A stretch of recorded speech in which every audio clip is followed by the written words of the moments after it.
지난주 살펴본 가인의 자손의 기록과 오늘 우리가 읽은 다음 주까지 계속 읽을 텐데 셋의 톨레도스의 기록의 차이는 또 뭐가 있습니까?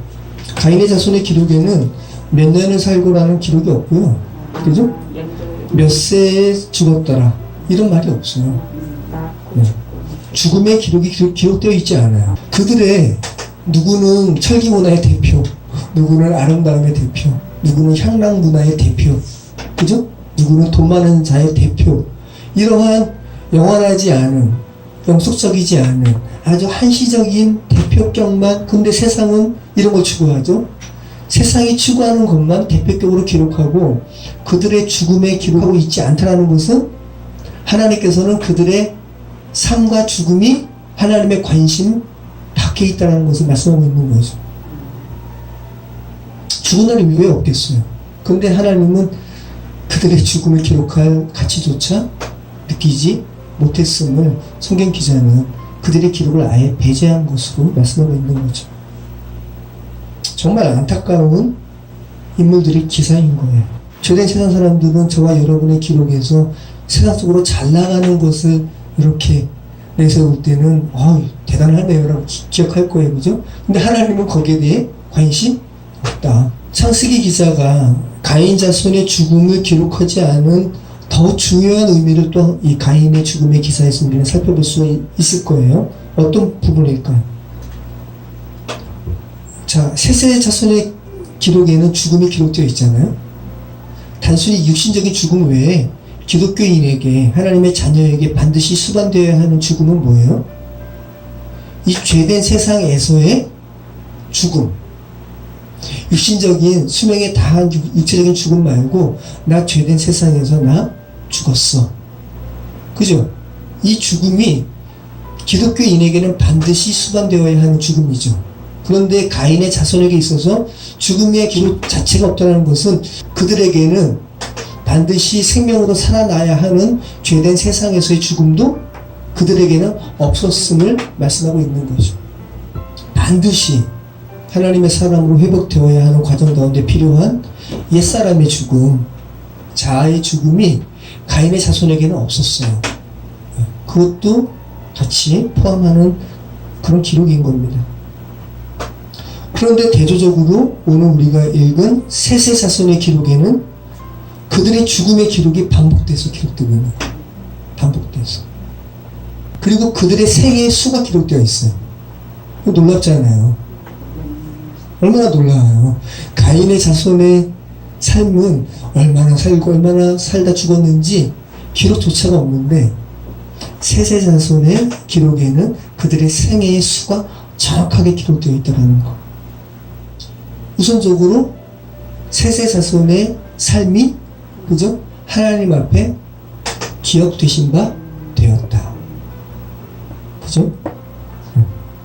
본질적인 의미로는 그들의 생애의 수가 기록되어 있다는 것은 그들의 죽음의 수가 기록되어 있는 것이니까 본질적으로는 하나님의 사람으로 태어나기 위해서 반드시 거쳐야 하는 그들의 자아의 죽음이 그들에게 있었다라는 것을 지금 말씀하고 있는 겁니다.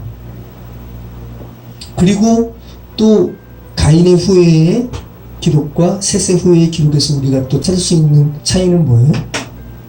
셋의 후손의 기록에는 그들의 삶에 있어서 내세울 만한 공적이 기록되어 있지 않아요.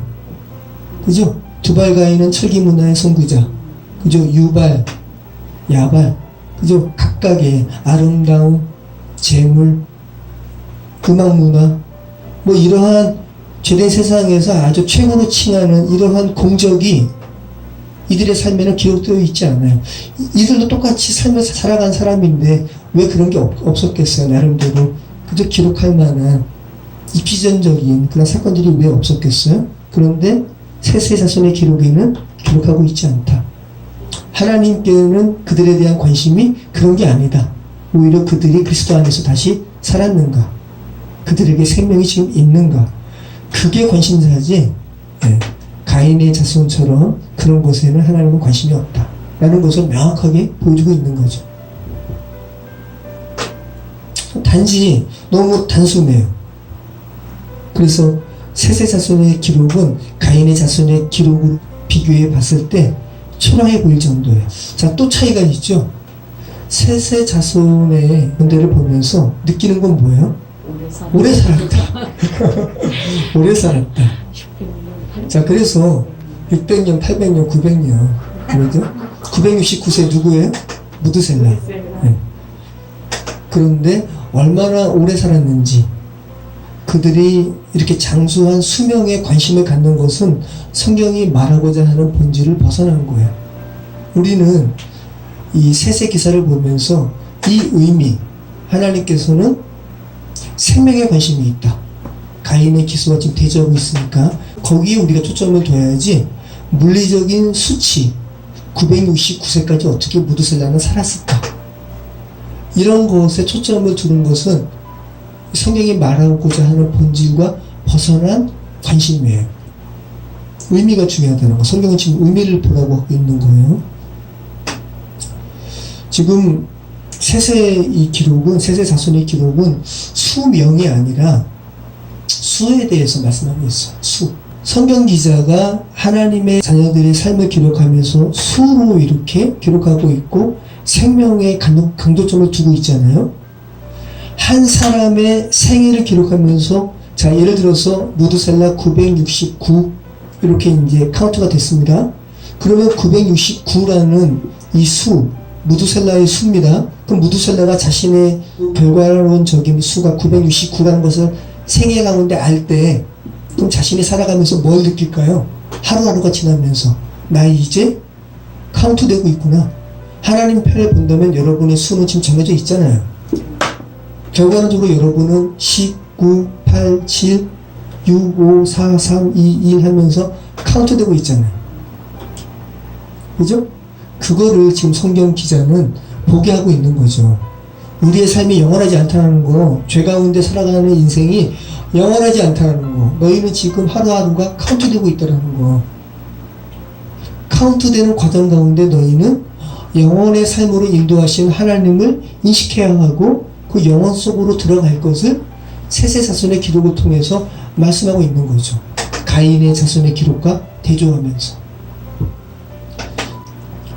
성경 말씀은 톨레도스의 기사를 읽으시면서 한시적인 육신의 생명의 수가 기록되고 있다는 것을 여러분이 읽으시면서 깨닫게 바라시는 것이고, 죄된 세상과 구별해서 살아가는 지혜가 여러분에게 있기를 바라시는 거죠.